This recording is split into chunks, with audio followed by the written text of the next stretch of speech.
जयो गोरा चंदे आरती की शोभा जानवी तटवन जगमन लोभा जानवी तटवन जगमन लोभा कि बदखिनिताय चान दामि गदाधर कि बदखिनिताय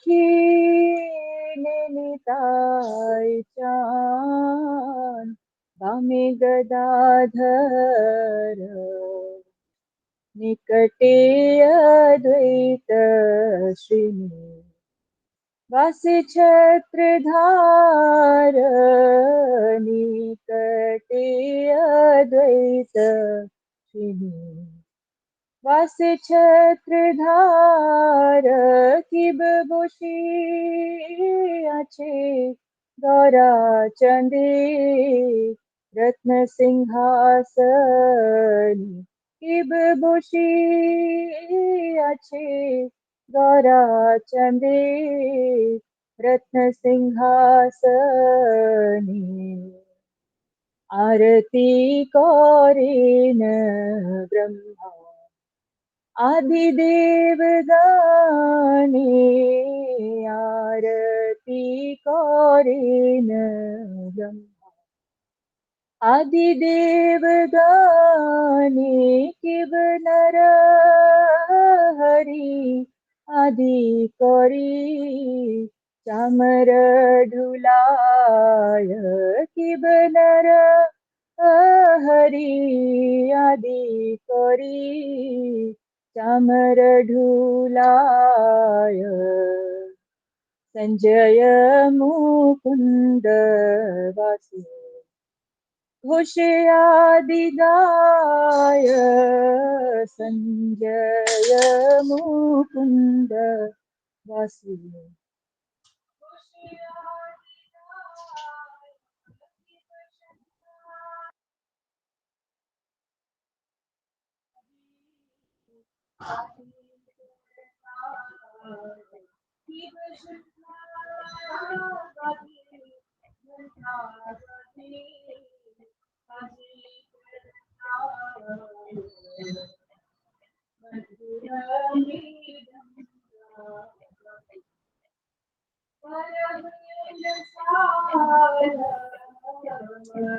हरे कृष्णा सब भक्त के चरणों में मेरे दंडवत प्रणाम। हरे कृष्णा गुरु जी दंडवत प्रणाम।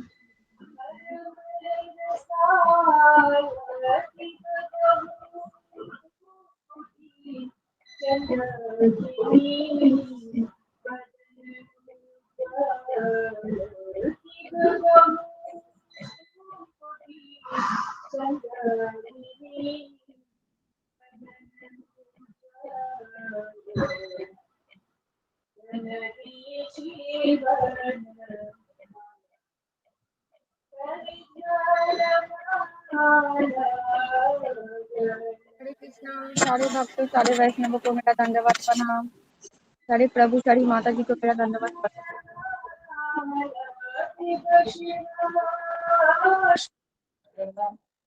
रद प्रेमी गद गद शिव शिव शुक नारद प्रेमी गद गद भक्ति विनोद देखी गौर संपद भक्ति विनोद देखी गौर संपद किब जयो जयो गौरा चंदे आरती की शोभा जानवी तटवनी जगमन लोभा जानवी तटवनी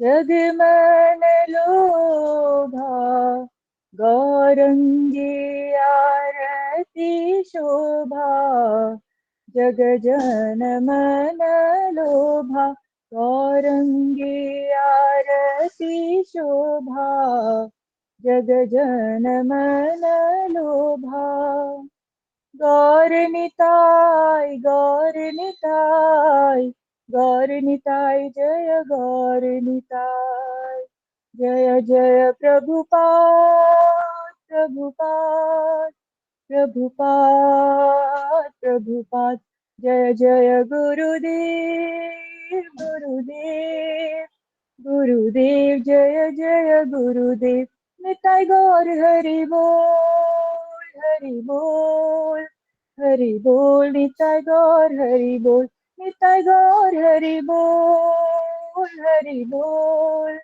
हरि बोल निताय गौर हरि बोल। हरे कृष्ण। कोई गलती हो गई तो क्षमा कीजिए। हरी बोल माता जी, बहुत सुंदर गाया आपने।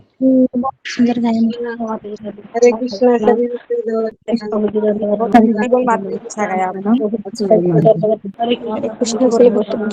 हरे कृष्णा, सभी भक्तों को चरणों में दंडवत प्रणाम। दंडवत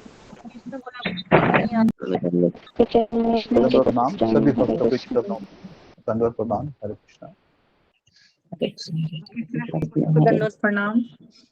कृष्णा से भक्तों को हरे दंडवत कृष्णा प्रणाम। सभी भक्तों को दंडवत प्रणाम।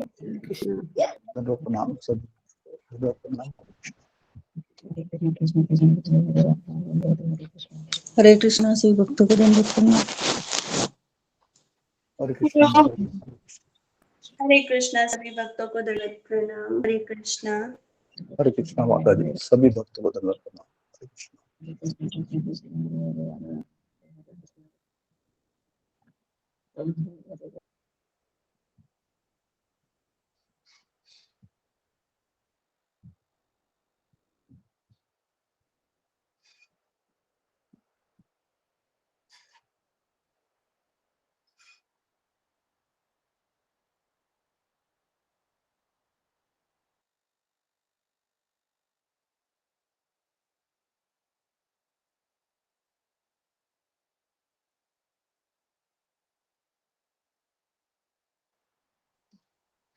हरे कृष्णा। पूजा माता जी। जी प्रभु जी। माता जी, इसका अर्थ भी कह दीजिएगा, जो हिंदी अनुवाद है। जी प्रभु जी।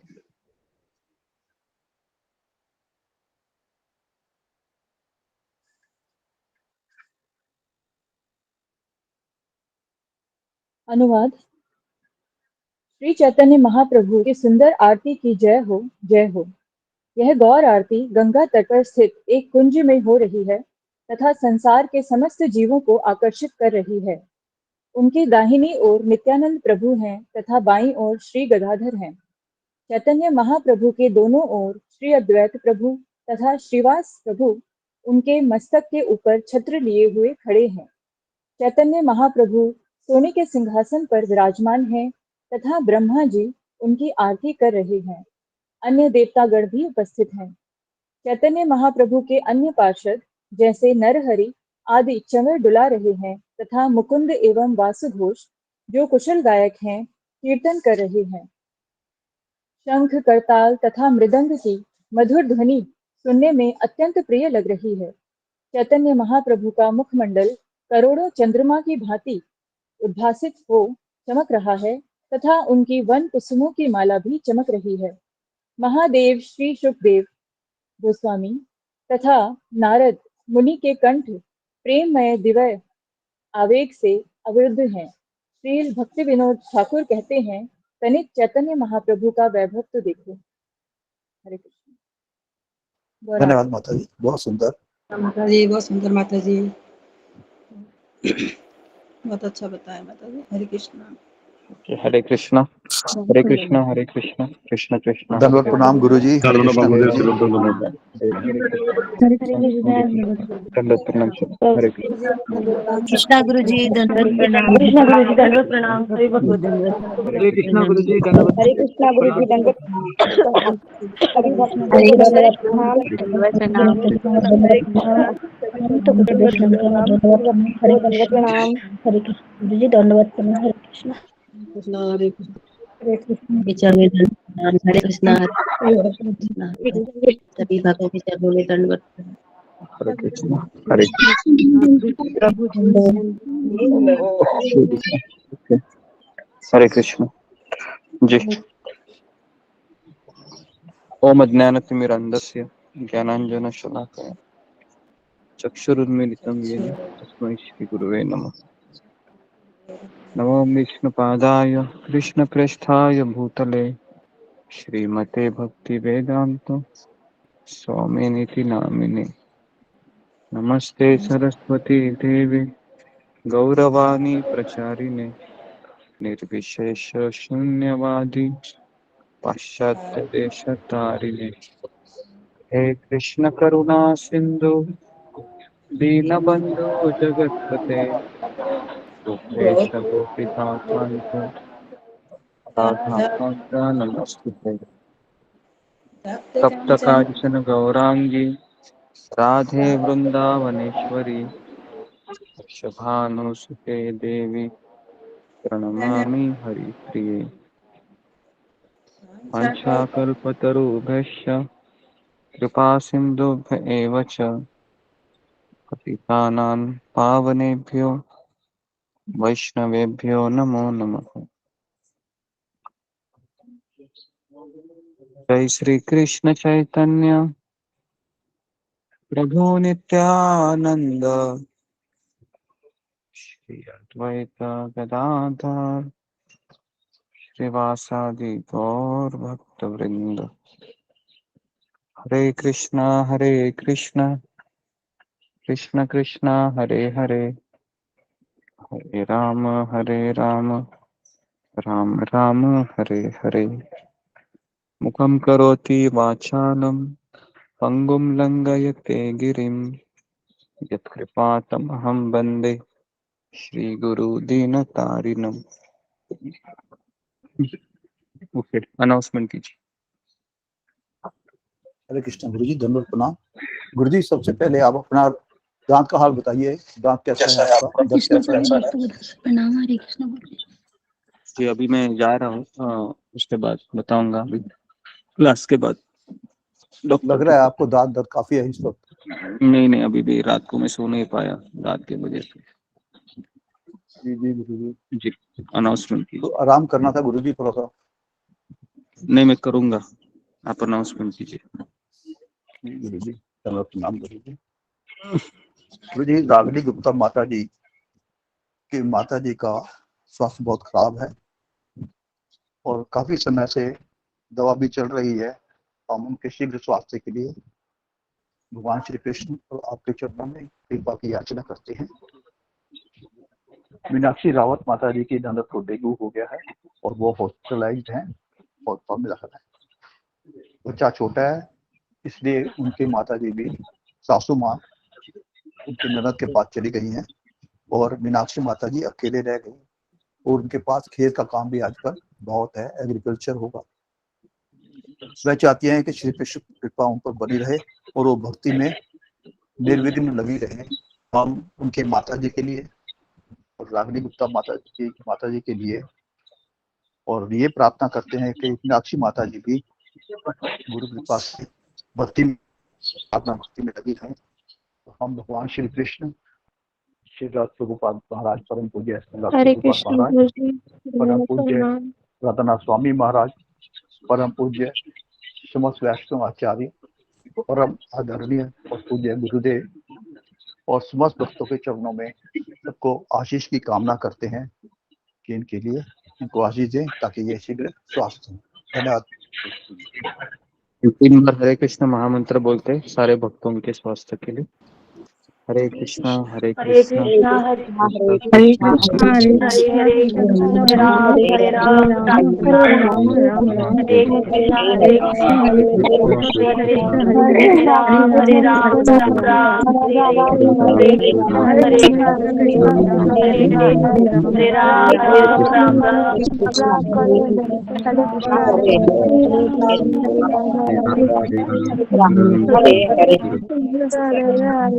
कृष्ण टटन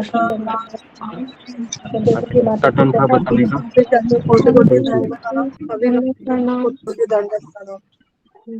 हरे कृष्णा। गुरु जी क्षमा कीजिएगा। हम सब भक्त भगवान श्री कृष्ण से और समस्त वैष्णव आचार्य से, श्री प्रभुपाद जी से, राधा राम स्वामी महाराज से गुरु जी के लिए, स्वास्थ्य के लिए, इनके दर्द ठीक होने के लिए, अच्छे स्वास्थ्य के लिए 3 बार हरे कृष्ण महामंत्र का जप करते हैं। हरे कृष्णा कृष्ण कृष्ण हरे हरे राम हरे राम राम राम हरे हरे हरे कृष्ण हरे राम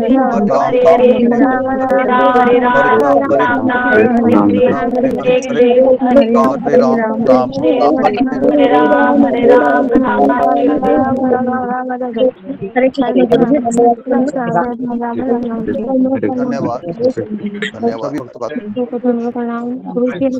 आज किसका दिन था बताने का? आज प्रवीणा माता जी का बताइए। प्रवीणा माता जी हरे कृष्णा। सभी अपना माइक म्यूट कर लीजिएगा।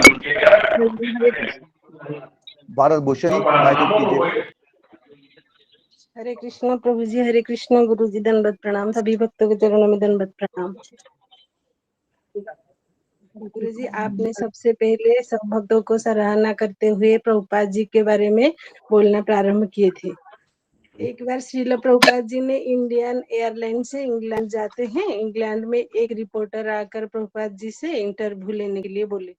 प्रभुपाद से एक सवाल पूछे, आपकी संस्था में कितने शुद्ध भक्त है करके। प्रभुपाद जी ने बोले, कमाल कृष्ण महाराज से पूछे हमारे संस्था में कितने भक्त है करके। वो बोले 4-5 हजार भक्त है। फिर प्रभुपाद जी ने रिपोर्टर से बोले हमारे संस्था में 4-5 हजार शुद्ध भक्त है। लेकिन कमाल कृष्ण महाराज को ये उत्तर पसंद नहीं आया। उन्होंने सोचा हम लोग तो संघर्ष करते हुए भक्ति करते हैं, कभी कभी मन को समझाना पड़ रहा है, इंद्रियों के साथ संघर्ष करना पड़ता है। फिर बाद में प्रभुपाद जी को टैक्सी में कमाल कृष्ण महाराज ने पूछे, प्रभुपाद जी आप उनको ऐसे क्यों बोले, हमारे संस्था में 4-5 हजार शुद्ध भक्त है करके, हमें पता है हमारी भक्ति कैसे होता है। फिर प्रभुपाद जी बोले, मुझे पता है आप सभी भक्त संघर्ष करते हुए भक्ति करते हो। फिर प्रभुपाद जी ने मैंगो ट्री का एग्जाम्पल देते हुए बोले, मैंगो ट्री में तुरंत मैंगो नहीं बनता है ना, पहले केरी बनती है। केरी में कोई मिठास नहीं होता। अगर केरी को जूसी मैंगो बनाना है तो उसको पेड़ पर लगे रहना पड़ेगा, जहाँ पर तब जाकर एक ना एक दिन पीला रसीला आम बनेगा। श्रील प्रभुपाद जी बोले, यही तो मैं बताना चाह रहा था आप लोगों को।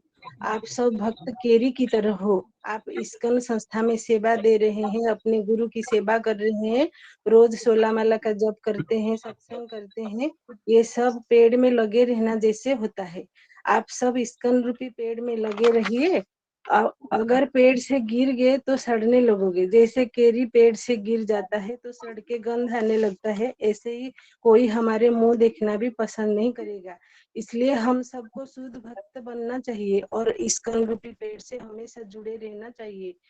इसको गंभीरता के साथ लेना चाहिए, क्योंकि आत्मा का पोषण है सत्संग और हरिनाम। फिर गुरुजी आपने टॉपिक को आगे बढ़ाते हुए हरिदास ठाकुर के बारे में बोलना शुरू किए।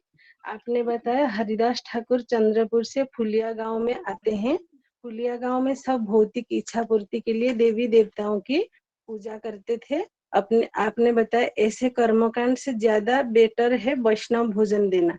वैष्णव भोजन देने से भगवान के भक्त प्रसन्न होते हैं। भक्त प्रसन्न होते हैं तो भगवान भी प्रसन्न हो जाते हैं। फिर भगवान उनको भक्ति के करने का अवसर प्राप्त कराते हैं। फिर हरिदास ठाकुर जी के बारे में बताया। हरिदास ठाकुर के अंगों में होने वाले भक्तिपूर्ण विकारों का दर्शन करके सारे कर्मकांडी ब्राह्मण मुग्ध हो गए। वो लोग कर्मकांड को धिकारने लगे। फिर हरिदास ठाकुर के प्रति उनके मन में श्रद्धा उत्पन्न होने लगा। ऐसे ही हरिदास ठाकुर आने के बाद उनके जीवन में परिवर्तन होने लगा। फिर हरिदास ठाकुर ने गंगा स्नान करके निरंतर हरिनाम संकीर्तन करते हुए सर्वत्र घूमने लगे। यहाँ पर गुरुजी आपने बताया उच्च स्वर से हरिनाम संकीर्तन करने से हमारे आसपास होने वाले जीव जंतु सुनेंगे तो उनका भी उद्धार हो जाएगा।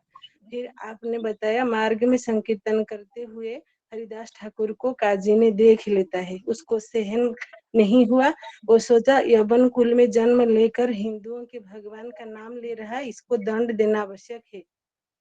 यहाँ पर गुरुजी आपने प्रश्न किया, हम हरिनाम करते हैं, किसी का कुछ बिगाड़ नहीं रहे हैं, फिर भी लोग क्यों ईर्ष्या करते हैं? इसका उत्तर में आपने बोला पहला कारण अज्ञान है, दूसरा वो भक्त के प्रति प्रेम भावना नहीं होता, वो भगवान से भी ईर्ष्या करने लगते हैं। एग्जाम्पल में रावण का दिया। फिर हरिदास ठाकुर के बारे में बताते हुए धन्यवाद। हरे कृष्ण। बहुत सुंदर माता जी, बहुत हरि बोल माता जी, बहुत हरि बोल माता जी, बहुत सुंदर बोला। हरि बोल माता जी, हरि बोल, हरि बोल, हरे कृष्णा हरि बोल बोल। माता जी, बहुत सुंदर है माता जी। हरि बोल, हरि बोल। हरे कृष्ण। धन्यवाद रोबीना माता जी।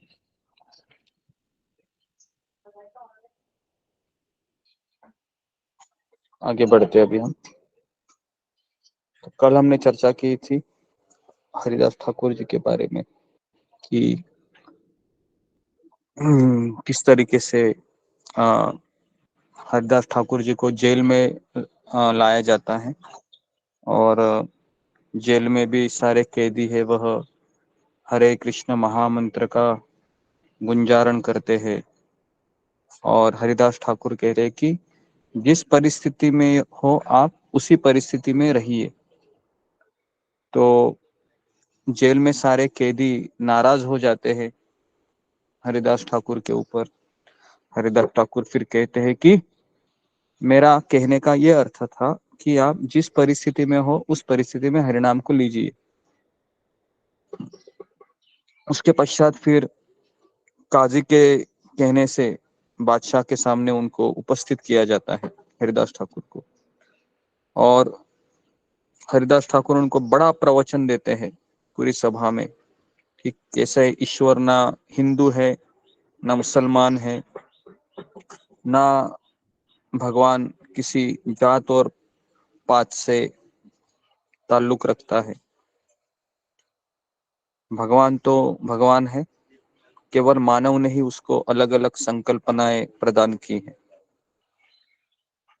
तो इस तरीके से बताने के पश्चात काजी बहुत खुश हो जाते हैं, काजी नहीं सॉरी नवाब हुसैन शाह बहुत खुश हो जाता है कि ये हरिदास ठाकुर ये अल्लाह का बंदा है ना, क्योंकि उन्होंने इस तत्व को समझा है कि ईश्वर ये सारी बिरादरी का है, ना हिंदू है ना मुसलमान है। लेकिन काजी को बहुत गुस्सा आता है काजी को, और काजी कहता है नवाब हुसैन शाह को कि आप इनको दंड दीजिए, क्योंकि ये मुसलमान होकर भी हमारे हिंदू का नाम ले रहा है, तो आप उनको कहिए कि आप मुसलमान बनिए करके।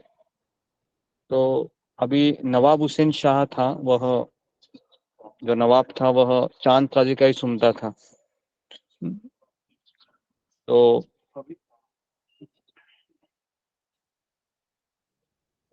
इस तरीके से नवाब हुसैन ने कहा कि तुम अल्लाह के नाम को स्वीकार कर लो, तो चिंता की कोई बात नहीं है, तुम्हें नवाब हुसैन शाह भी माफ कर देगा, मैं स्वयं और सारे मुसलमान बिरादरी के हमारे जितने भी अनुयायी सब तुमको माफ कर देंगे। अगर तुम ये नहीं मानोगे तो काजी तुमको दंड देगा। तो उस समय तुम्हें मजबूर होकर दंड के भय से अपना मुसलमान धर्म स्वीकार करना ही पड़ेगा। अंततः इससे तो अच्छा यह है कि तुम अभी मुसलमान धर्म को पुनः स्वीकार कर लो, व्यर्थ में अपमानित होने का क्या लाभ है, क्योंकि भगवान तो हिंदू मुसलमान ऐसा है नहीं। तो बादशाह के वचन सुनकर हरिदास ठाकुर विनम्रता पूर्वक बोले देखो नवाब, भगवान की जैसी इच्छा है वैसा ही होगा। उनकी इच्छा के बिना कोई जीवात्मा कुछ कर नहीं सकता। एकमात्र ईश्वर ही जीव को उसके कर्म के अनुसार अच्छा या बुरा फल प्रदान करने वाले हैं। परंतु अज्ञानी जीव व्यर्थ में मिथ्या अहंकार है करता है और सोचता है कि मैं ही करता, मैं ही नियंत्रक हूँ। जीव तो केवल माध्यम है। वास्तव में इच्छा तो भगवान से ही पूर्ण हो की जा सकती है। अतः यदि भगवान की इच्छा है मुझे दंड देने की, तो मुझे आप दंड दीजिए, मुझे स्वीकार है। तो हरिदास ठाकुर यहाँ पर दंड स्वीकार करने की बात कह रहे थे। तो कौन बताएगा दंड क्यों किया जा रहा है हरिदास ठाकुर को? फिंगर को रेज कीजिए कि हरिदास ठाकुर को दंड क्यों दिया जा रहा है, क्या कारण था? जी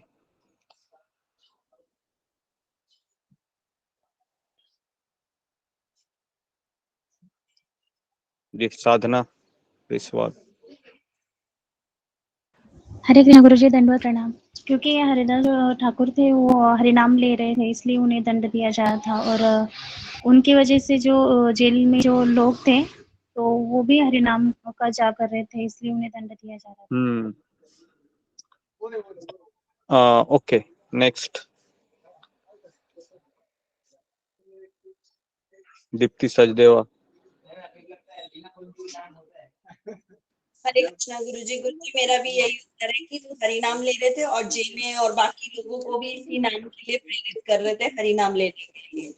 जी, तो बेसिकली कारण ये था कि मुसलमान धर्म को स्वीकार करना कहा गया था और हिंदू के देवता का नाम लेने को मना किया जा रहा था। ये दो चीजों के लिए मना कर रहे थे। हरिदास ठाकुर कह रहे थे कि अगर आप मुझे दंड देना चाहते हैं तो मुझे दंड दीजिए, लेकिन मैं मुसलमान नहीं बनना चाहता हूँ। और अगर मेरी तो हरिनाम के प्रति इतनी निष्ठा है कि मैं हरिनाम को छोड़ नहीं सकता।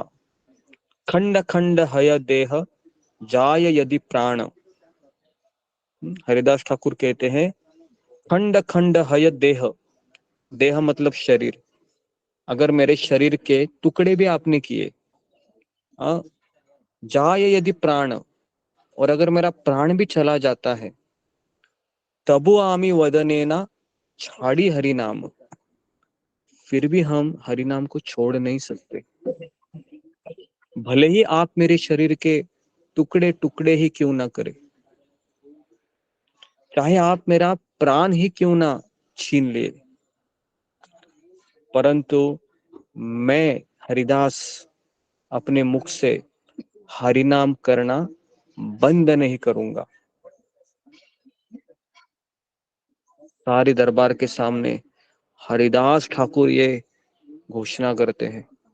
बाप रे, ये घोषणा सुनकर सारे दरबार के लोग अचंभित हो जाते हैं कि हरिदास ठाकुर मरने को तैयार है,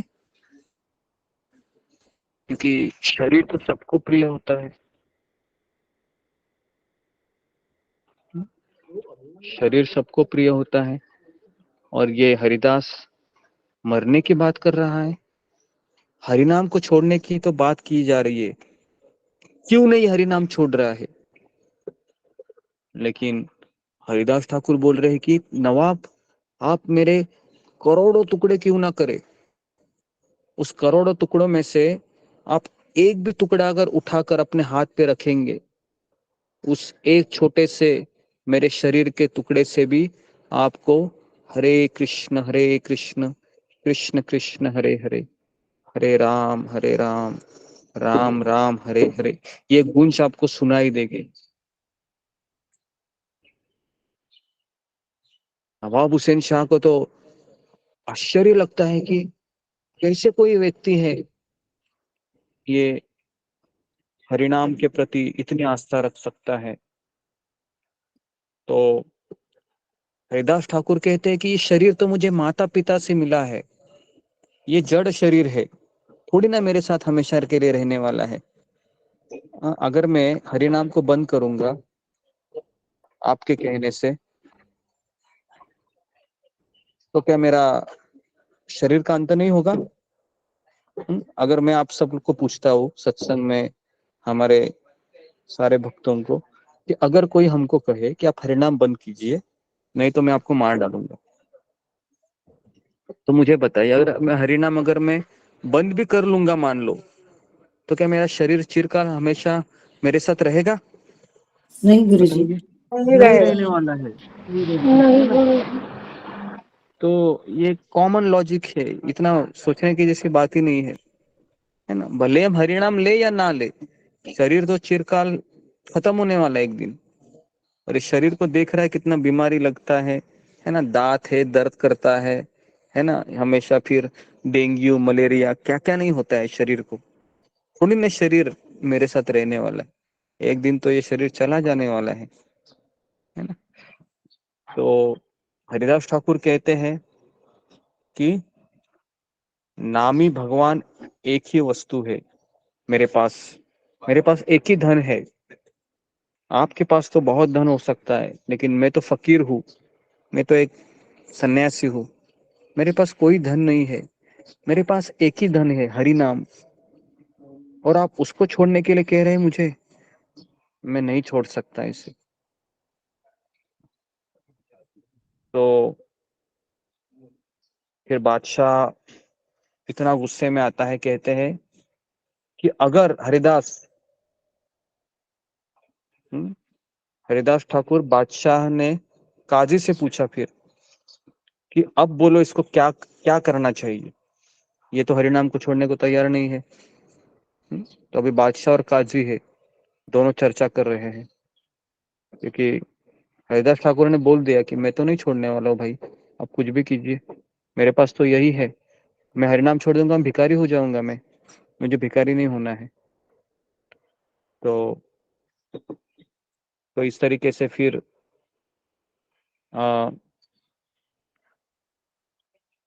काजी कहता है फिर कि मान लो कि अगर तुम सही में भगवान के सच्चे फकीर हो, अगर तुम भगवान के सच्चे अनुयायी हो, तो 22 बाजारों में तुमको कोड़ों के द्वारा पीटा जाएगा, और 22 बाजार में पीटने के बाद भी अगर तुम जिंदा रहते हो तो हम समझेंगे कि तुम्हारी भक्ति सच्ची है, तुम्हारे हरिनाम के प्रति निष्ठा सच्ची है।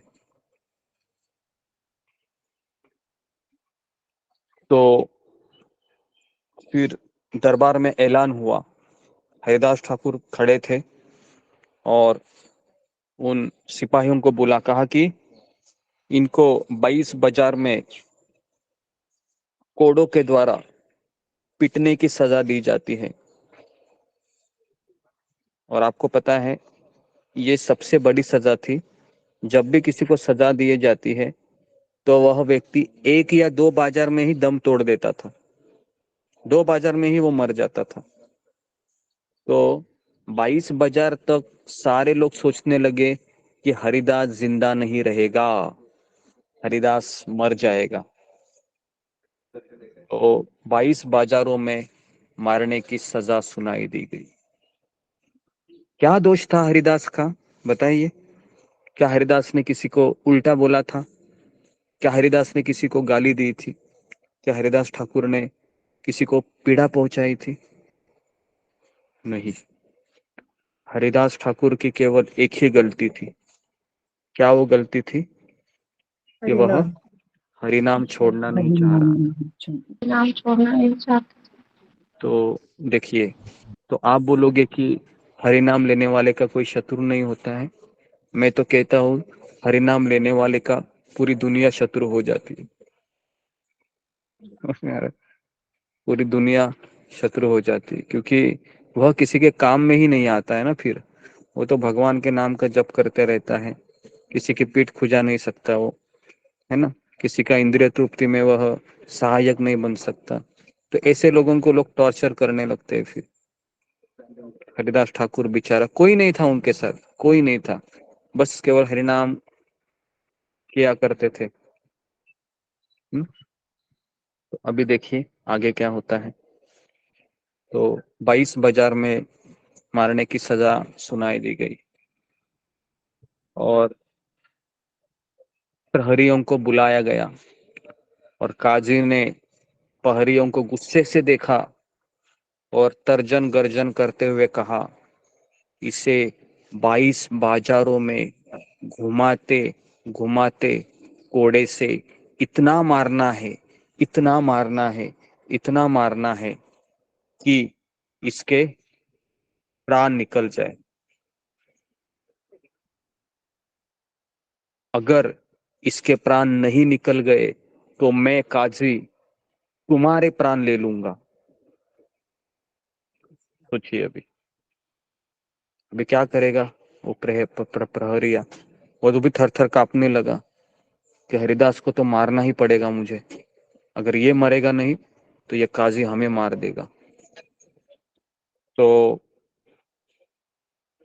इससे मुसलमान होकर हिंदू धर्म ग्रहण कर भयंकर पाप किया है, अतएव इसका मरने पर ही इसका उद्धार हो सकता है, इसके लिए इसको मार डालो। तो पाषंडी काजी की बात सुनकर पापी बादशाह ने भी सहमत होते हुए ऐसा ही करने का आदेश दिया। आदेश प्राप्त कर दुष्ट प्रहरियों हरिदास ठाकुर के ऊपर क्रोधित हो गए और चारों ओर से घेर कर उन्हें एक बाजार से दूसरे बाजार तथा दूसरे बाजार से तीसरे बाजार में बुरी तरह से मारते मारते घूमने लगे। कई लोग बाजार में तमाशा देख रहे थे, सबके आंखों में पानी आ रहा था, सब रो रहे थे, लेकिन कोई उनकी मदद करने के लिए नहीं आ रहा था। एक बूढ़ी महिला आ गई, हरिदास को कहने लगी कि बेटा क्यों नहीं हरिनाम छोड़ते हो, ये लोग तुमको मार डालेंगे, छोड़ दो हरिनाम को। हरिदास ठाकुर कहते हैं, माई मैं हरिनाम को नहीं छोड़ सकता हूँ, चाहे मेरा शरीर में से प्राण ही क्यों ना निकल जाए। इस तरीके से हरिदास ठाकुर बहुत दृढ़ प्रतिज्ञ थे। जो वैष्णवों से विद्वेष करते हैं उनके पाप का घड़ा शीघ्र ही भर जाता है। पाषंडी काजी और उसके कहे अनुसार बादशाह दोनों ने हरिदास ठाकुर के प्रति वैष्णव अपराध करके महान पाप किया था। उन्होंने उनके जिन सेवकों ने उनकी अधीनता को स्वीकार करके हरिदास को पकड़ लिया था, वे भी पापियों के संग दोष से दुष्ट बन गए। यद्यपि हरिदास ठाकुर केवल हरे कृष्ण महामंत्र कर रहे थे, जैसे ही कोड़ के द्वारा मारते थे तुरंत वह हरे कृष्ण कृष्ण कृष्ण हरे हरे, हरे राम राम राम हरे हरे जोर से बोलते थे ताकि उस कष्ट को वह सहन कर सके। तो हरिदास ठाकुर को मार खाते देखकर भक्तिमान लोगों का हृदय दुख से फटने लगा।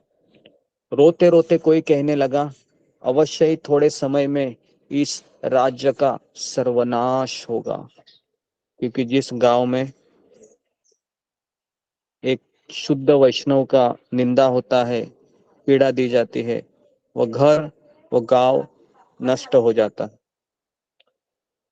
तो हरिदास ठाकुर को देखकर कोई असंतुष्ट व्यक्ति बादशाह और काजी को क्रोधित होकर अभिशाप देने लगा, लेकिन हरिदास ठाकुर को बचाने के लिए कोई तैयार न हो पाया।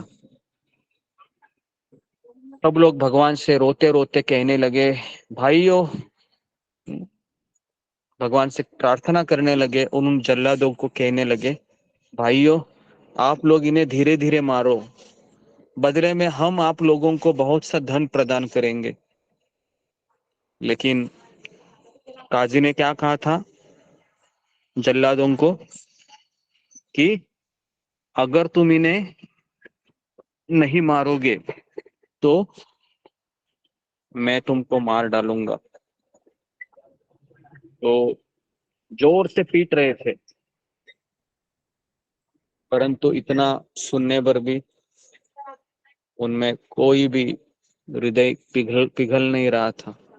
आपने देखा है वो क्या बोलते हैं उसको, आपके यहाँ पर आते हैं क्या पता नहीं, वो उसको कुछ पता है, एक जेंट्स रहता है, कोई देवी रहती है ना, तो वो लेडीज है वह ढोलक बजाती है, और एक पुरुष रहता है वह कुछ कपड़े पहनता है, ऐसा भस्म लगाता है, और उसके पास एक चाबुक रहता है।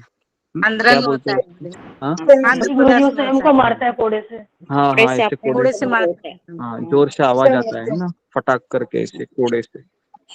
तो आपने वो देखा, उसका आवाज भी अजीब रहता है ना, ऐसे वो लेडीज है अपने बच्चे को लेके है, वो ढोलक बजाती रहती है, और वह पैसे मांगता है, और जोर से अपने अपने खुद ही सीने को जोर से मारता है, और आवाज भी आता है ना, फटाक करके जोर से आवाज आता है ना। वो दृश्य मेरे सामने आया जब ये लोग है ना पीट रहे थे। तो जी, तो अभी देखिए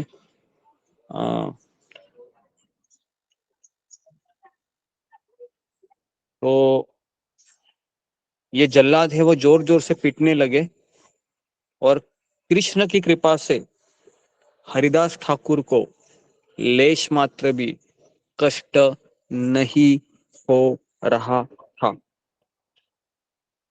हरिदास ठाकुर को कुछ लग रहा था क्या? कुछ भी नहीं लग रहा था। एक बाल भी उसका बाका नहीं कर पाए ये लोग। केवल हरिदास ठाकुर जोर से बोलते थे हरे कृष्ण महामंत्र, है ना। और ये लोग हैरान रहे, 2 बाजार हो गई, 3 बाजार हो गए, नॉर्मली 2 बाजार में मर जाता है व्यक्ति, ये हरिदास ये मर क्यों नहीं रहा है? बहुत जोर से मारने का प्रयास कर रहे थे, उनके हाथ दुखने लगे अभी जल्लादों के, लेकिन हरिदास ठाकुर मर नहीं रहे थे।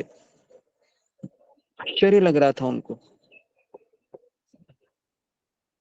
तो जिस प्रकार दैत्य हिरण्यकशिपु के आदेश पर असुरों के द्वारा प्रहलाद को अनेक प्रकार के कष्ट दिए जाने पर भी प्रहलाद जी का बाल भी कोई बाका नहीं कर पाया, उसी प्रकार से आज इन दुष्टों के भयंकर प्रहारों से हरिदास ठाकुर का भी एक बाल भी कोई बाका नहीं कर पाया।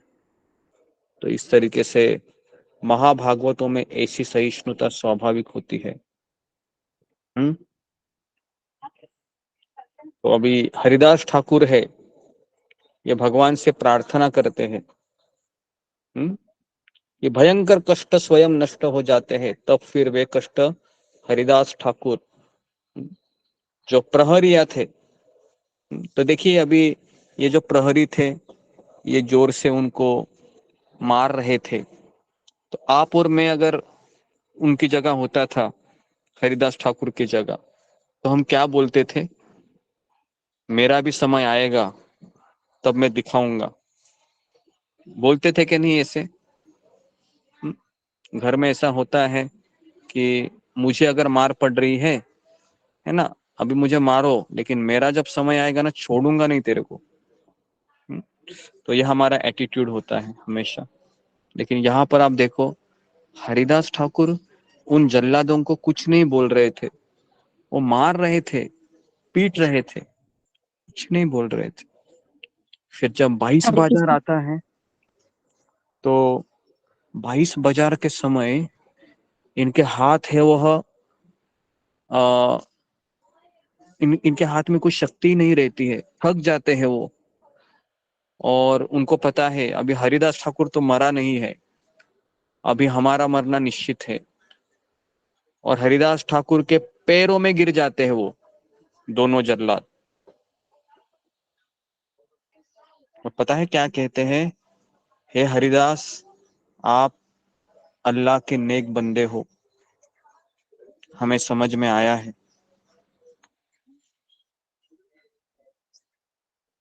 हमें क्षमा करो कि हमने आपको इतना कष्ट पहुंचाया, हमारी क्या गति होगी हमें पता नहीं।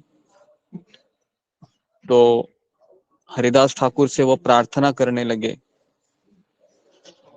और हरिदास ठाकुर भी क्या बोलने लगे, हे श्री कृष्ण, आप इन सबको क्षमा करना, मेरे कारण आप इन्हें दंड प्रदान नहीं करना। देखिए, बहिस बाजार में पीटने के बाद हरिदास ठाकुर क्या बोलते हैं, जल्लादों के लिए प्रार्थना कर रहे हैं कि हे कृष्ण, आप इन्हें क्षमा करना। इसी को कहते हैं भक्त, है ना। भक्त का डेफिनेशन ये है, पीड़ा सहन करने के बाद भी वह उस व्यक्ति को ना बदला लेने की उसकी इच्छा होती है, ना उसको कुछ भी नहीं, उसको लगता है कि आप उनका भगवान क्षमा करो। क्यों वैसा हरिदास ठाकुर सोचते थे, बताइए। उस समय हरिदास ठाकुर का माइंडसेट क्या हो सकता है, जो बताइए, फिंगर को रेज कीजिए, इंपॉर्टेंट है हम सबके लिए। ओके जी, अभी कीजिए फिंगर को रेज। अशोक चावला। दोनों प्रणाम गुरु जी। गुरु जी, वो बिल्कुल भगवान के एक निष्ठ भक्त थे, तो उनके दया बड़ी थी, उनकी करुणा थी बड़ी मन में, हर एक के प्रति कोई बैर भाव नहीं था।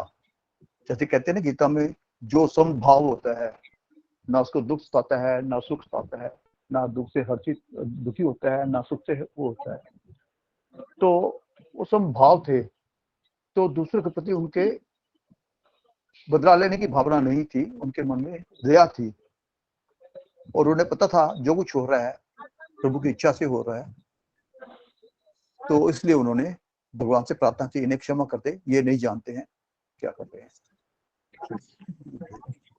धन्यवाद। नेक्स्ट वैशाली थापा।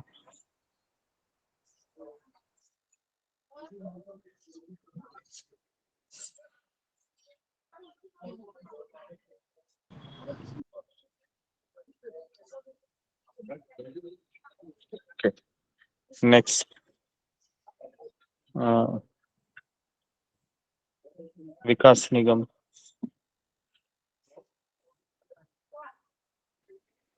हरे कृष्णा गुरु जी, दंडवत प्रणाम। गुरु जी, मेरे ओपिनियन में जैसे कि एक भक्त होता है, वो एक चित्त होता है, उसका चित्त केवल और केवल परमात्मा के साथ कनेक्ट रहता है, कृष्ण में रहता है, और वो हर एक में उन्हीं को दर्शन करता है। जैसा कि भागवत के शुरुआत में हमने आपसे सुना था कि जो धर्म से जब पूछा जाता है कि उसकी ये गति का कारण क्या है, तो जैसा वो बताते हैं कि वो हर चीज को बोलता है कि उससे वो दुखी नहीं है जो उसकी गति है, क्योंकि जो भी हो रहा है वो प्रभु की इच्छा से हो रहा है, तो उसके लिए वो किसी को दोष नहीं देते हैं। तो यही चीज हरिदास ठाकुर जी के साथ भी थी कि उन्होंने उस चीज का दोष जो उनके साथ हो रहा था वो किसी को और को देना नहीं चाहते थे, इसीलिए वो सबके लिए मतलब एक भाव होकर के भगवान से उनके लिए प्रार्थना कर रहे थे। हरे कृष्णा गुरु जी, दंडवत प्रणाम। ओके, नेक्स्ट वैभव वर्मा।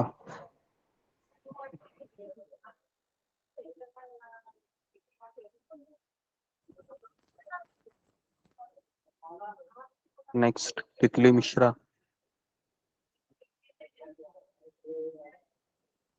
हरे कृष्णा गुरु जी, धन्यवाद प्रणाम। मेरा भी विकास निगम प्रभु जी की जैसा ही आंसर है कि जो भगवान के भक्त होते हैं वो सब में कृष्ण को ही देखते हैं, सब में कृष्ण के ही अंश को देते हैं। उन्हें ऐसा लगता है कि जो कुछ भी हो रहा है उनकी मर्जी से हो रहा है और किसी को लिए वो कुछ शुरुआत नहीं मांगते हैं अपने कुछ भी करने के लिए। तो ऐसे इसकी वजह से उनके मन में कोई भी बदले की भावना या फिर कुछ भी ऐसे गुस्से की भावना होती ही नहीं है किसी के लिए भी संसार में। हरे कृष्णा गुरु जी, धन्यवाद। तो हरिदास ठाकुर यह जल्लादों के अंदर भी भगवान को देख रहे थे, और एक चीज थी कि एक शुद्ध भक्त है, अगर कोई उसको मारने की भी कोशिश करता है तो भी मारने वाले के ऊपर क्रोध नहीं करता है। वो क्यों नहीं करता है? क्योंकि वह उस व्यक्ति को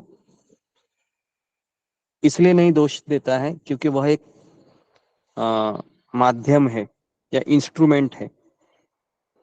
असली तो करने वाला कौन है? तो करने वाले भगवान है, तो इसलिए वह इंस्ट्रूमेंट के ऊपर गुस्सा नहीं करता है। हमारा प्रॉब्लम क्या होता है, हम क्या करते हैं, किसके ऊपर गुस्सा करते हैं, जो हमें दुख पहुंचाता है, कष्ट पहुंचाता है। ठीक है, क्योंकि हम किसको नहीं देख पाते हैं, हम उस भगवान को नहीं देख पाते जो हमें उनके द्वारा कष्ट दिया जा रहा है। तो इसलिए भगवान का भक्त कभी कोर्ट कचहरी में नहीं जाता है जस्टिस लाने के लिए कि मुझे जस्टिस चाहिए, क्योंकि उसको पता है ये कोर्ट कचहरी है, ये पुलिस के पास आना जाना है, ये सब हमारे पिछले जन्म के ही कर्म है, कृष्ण मुझे लौटा रहे हैं, तो मैं अभी क्यों कोर्ट कचहरी में जाऊं। तो ये बहुत ही लेकिन ऊंचा सोच है, जिसका भगवान के ऊपर श्रद्धा है वही कर सकता है। लेकिन एक साधारण भक्त के लिए जो अभी तक साधना भक्ति कर रहा है, तो उसको फिर ये सब चीजें करनी पड़ती हैं। कोई उसको धोखा देता है तो उसको पुलिस में जाना, कोर्ट कचहरी करना। लेकिन अल्टीमेट है कि हमें हरिदास ठाकुर के यहाँ तक आना चाहिए, है ना जी। ये एक चीज थी जो बतानी थी। ओके, तो आगे बढ़ते हैं। अभी ऐसा ही प्रार्थना किसने किया था, जैसे ठाकुर हरिदास ने किया था ना कि हे कृष्ण आप इनको क्षमा कीजिए। ईसा मसीह प्रभु, ईसा हाँ, मसीह, हाँ, ईसा मसीह, प्रहलाद महाराज ईसा मसीह ने प्रहलाद महाराज ने गुरु जी प्रहलाद महाराज ने जी जी, प्रहलाद महाराज ने भी किया था, और ये जो ईसा मसीहा है, जो यीशु क्रिस्त है, इन्होंने भी किया था। जब आपको पता है क्या, यीशु क्रिस्त के भी ऐसे दोनों हाथ पे खिले हैं ना, बड़े बड़े, उसको ऐसे ठोके जा रहे थे, ऐसे ऐसे हाथों के अंदर। समझ में आ रहा है? अभी हाथों के अंदर आप एक काम कीजिए ना, थोड़ा सा आपने एक क्या बोल सकता है, एक सुई है ना, चुबा के देखिए कितना दर्द आता है। और आप सोचो खिले को मारना कितना दर्द हो रहा होगा, है ना उस समय। एक नहीं, दो नहीं, 4 खिले मारे थे, 2 पैरों को और 2 हाथ को। अभी इतना होने के बाद कोई कैसे व्यक्ति उसको क्षमा कर सकता है? क्या हम क्षमा करेंगे ऐसे व्यक्ति को? हम तो, है ना, अगर हमारे साथ अगर वैसा कोई करेगा तो हम क्या करेंगे? हम जिंदगी भर उसका मुंह नहीं देखेंगे, और जब जब उसका याद आएगा तो हम क्या करेंगे? मन में इतनी गाली देंगे, इतनी गाली देंगे कि शायद शिशुपाल ने भी कृष्ण को नहीं दी होगी, है ना। इतना गाली देंगे कि शिशुपाल ने भी नहीं दी होगी कृष्ण को। 100 के ऊपर गाली देंगे, सेंचुरी करेंगे। लेकिन यहाँ पर हम देखते हैं कि हरिदास ठाकुर कुछ भी नहीं कहते हैं, उल्टा जल्लादों की उस पीड़ा को देख के हरिदास ठाकुर के आंखों में आंसू आते हैं। अभी मैं पढ़ रहा हूँ, आप सुन रहे हैं, आपको लगेगा ऐसा कोई व्यक्ति हो सकता है क्या? क्योंकि ऐसा तो व्यक्ति मैं जिंदगी में देखा भी नहीं हूँ, बराबर है। किसी ने देखा है ऐसा व्यक्ति जो पीड़ा देने के बाद भी माफ करने के लिए तैयार हो? कहीं नहीं ऐसा देखा है ना, बराबर है। तो यहाँ पर हम देखते हैं कि हरिदास ठाकुर कहते हैं कि आप इन्हें क्षमा कीजिए, और फिर भगवान हरिदास ठाकुर भगवान से प्रार्थना कर रहे थे, और पीटते पीटते आखिर वह रुक जाते हैं, और हरिदास ठाकुर है ना, वह नहीं मरते हैं। तो कहते हैं कि हरिदास तुम्हारे कारण आज हम सबका सर्वनाश होगा, आप मर जाइए, क्योंकि आप मरेंगे नहीं तो हम मरेंगे, हमारा परिवार मरेगा, हमारे बच्चे हैं वो मरेंगे। तो इस तरीके से जब असुरों के अनुचरों की क्रूर काजी के भावी कोप से रक्षा करने के लिए निर्मत्सर हरिदास ठाकुर का सबसे बड़ा गुण था कि वह निर्मत्सर थे, कोई मत्सर नहीं था, है ना। तो मत्सर वाला व्यक्ति क्या कर सकता है ना। तो 2013 में घटना घटी थी, है ना। उसका नाम था कुछ प्रीति करके नाम था, प्रीति, ओके, सरनेम याद नहीं आ रही, प्रीति। तो वह कोई दूसरी जगह की लेडीज थी वो।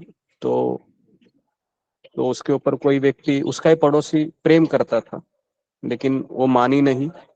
और आपको पता होगा, ये 10 साल पहले की स्टोरी है, बहुत फेमस स्टोरी है ये। और उसने उसके ऊपर एसिड फेंक दिया बैंड्रा स्टेशन में, और वो पूरी तरीके से जल गई वो, है ना। और उसके पश्चात फिर काफी, इतना वो उस समय भारत में इस केस का इतना बड़ा ये हुआ था कि पूरा भारत जल रहा था। क्या है कि उसको सजा मिलनी ही चाहिए, लेकिन वह व्यक्ति मिल ही नहीं रहा था, क्योंकि उस व्यक्ति ने सोचा कि ये अगर मेरी नहीं हो सकती तो किसी की नहीं हो सकती। तो और उसको जब इंडियन नेवी में जॉब मिला था, तो फिर ये इसको कुछ जॉब ही नहीं था, तो घर वाले ताने मार रहे थे कि वो देखो उसको जॉब लग गया, और तुमको तो, तुम ऐसा ही बैठा है, वो शादी करने का स्वप्न देख रहा है।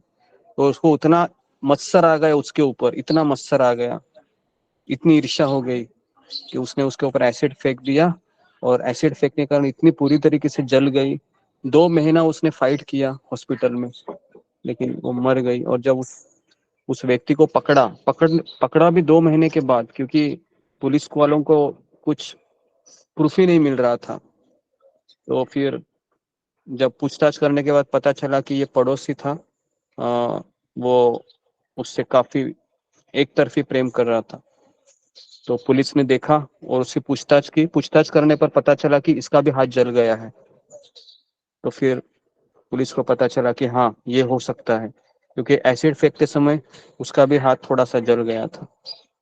और उस समय फिर उसको हिरासत में लिया गया, और हाई कोर्ट ने उसको फांसी की सजा दी गई थी उस समय। लेकिन वो इतना क्रूर था वो व्यक्ति कि वो हंस रहा था, और हंसते हंसते वो कोर्ट में ऐसा खड़ा था, और उसको कह रहा था कि मुझे मेरे किए पे कोई पछतावा नहीं है, मैंने किया वो ठीक ही किया। तो फिर उसने हाई कोर्ट में अपील किया, और हाई कोर्ट में उसको फिर उम्र कैद की सजा मिली। तो कहने का मैं उदाहरण इसलिए दिया क्योंकि कितना मत्सर व्यक्ति हो सकता है इस संसार में, ये इसका उदाहरण है जीता जागता। लेकिन हरिदास ठाकुर ये निर्मत्सरी थे, कोई उनके सामने कुछ मत्सर नहीं था। तो इसलिए मैं आपसे कह रहा हूँ कि हम पीड़ा अगर हमको कोई देता भी है, चाहे वो मानसिक हो या शारीरिक हो, एक हमेशा याद रखिए कि वह केवल और केवल भगवान के द्वारा सैंक्शन रहती है। अगर हम कृतज्ञता पूर्वक उस सुख को और दुख को हम भगवान को धन्यवाद बोलते हैं, है ना, भले ही हमको पता है पीड़ा हो रही है, लेकिन अल्टीमेटली अगर हम कन्विंस है उस चीज से कि कृष्ण ही मुझे दे रहे हैं, तो हम किसी के ऊपर गुस्सा नहीं करेंगे, किसी को हम अपमानित नहीं करेंगे, किसी की निंदा नहीं करेंगे, किसी को गाली गलौच नहीं करेंगे। लेकिन जब ये पता नहीं होता है ना, तो कोर्ट कचहरी, पुलिस, पता है ना, झगड़े, तनाव सब होता है। तो बहुत आसान है इस संसार में शांति से बने रहना, इतना कठिन नहीं है। बस जो कुछ हो रहा है समझने का कि कृष्ण मुझे अपने घर बुला रहे हैं। ठाकुर हरिदास ने जब देखा कि मेरे कारण ये जल्लाद है वह बहुत दुखी हो रहे हैं, हरिदास ठाकुर ने वहां पर समाधि ली और वहां पर अपने सांस को रोक दिया और भगवान कृष्ण के ध्यान में लीन हो गए।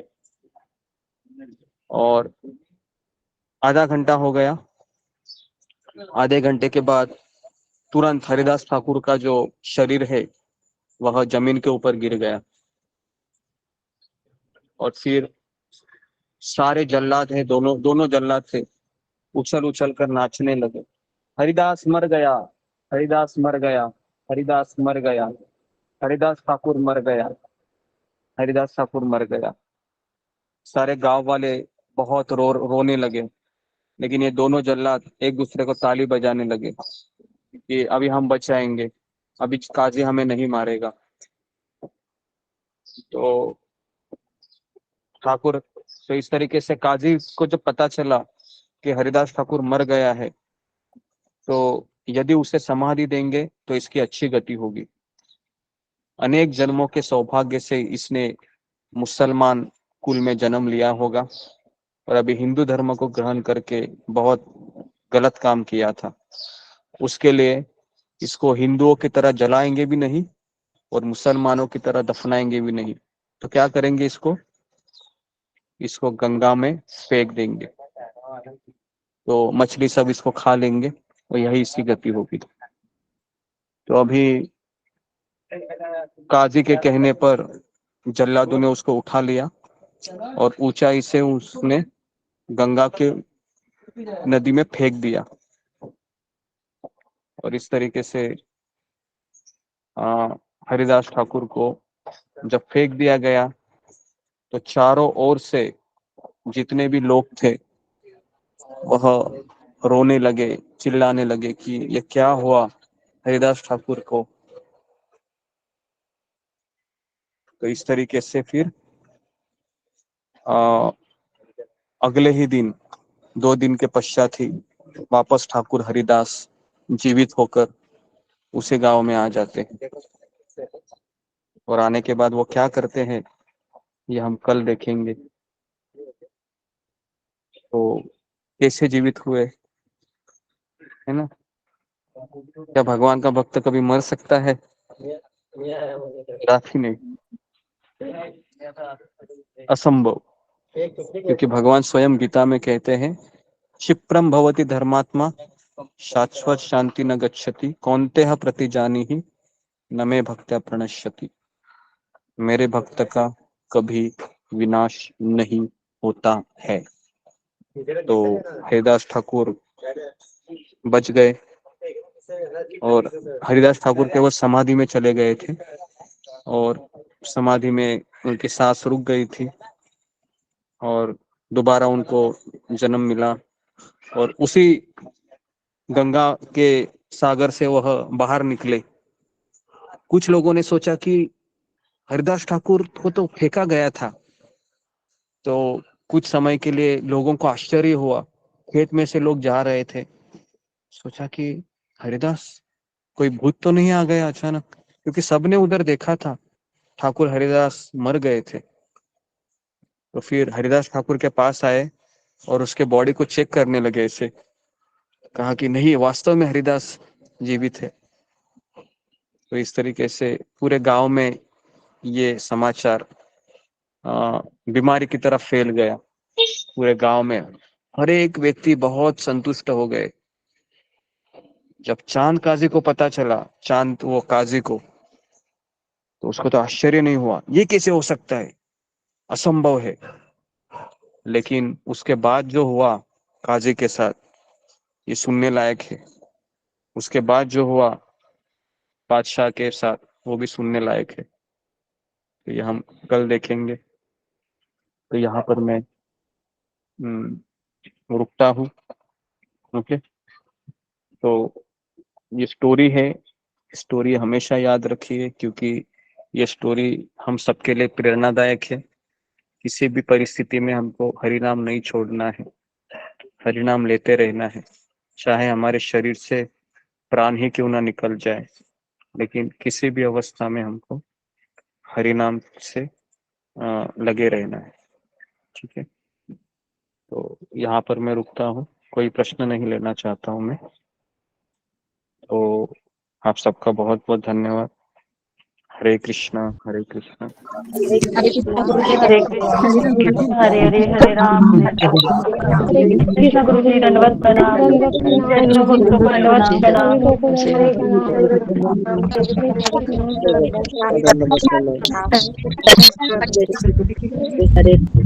जी राम गुरु जी, गुरु जी दंडवत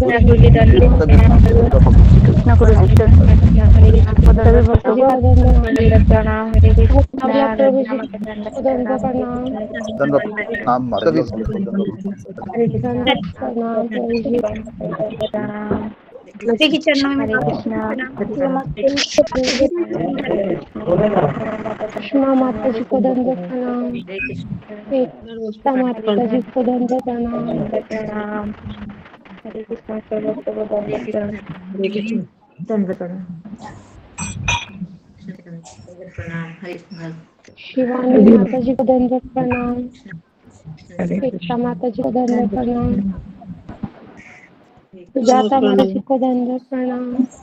सभी भक्तों के चरणों में दंड प्रणाम। शीला माता जी को दंडवत प्रणाम। दंडवत प्रणाम। प्रतिभा माता जी को दंडवत प्रणाम। अंजलि माता जी को दंडवत प्रणाम। भरत भूषण प्रभु जी को दंडवत प्रणाम।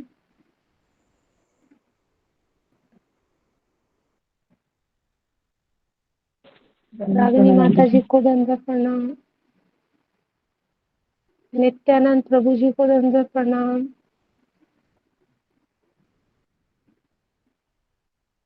उषा माता जी को दंडवत प्रणाम। हरे कृष्णा।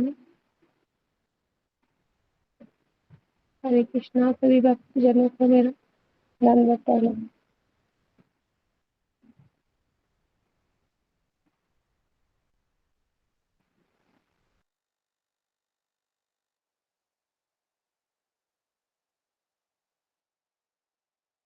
दंडवत प्रणाम।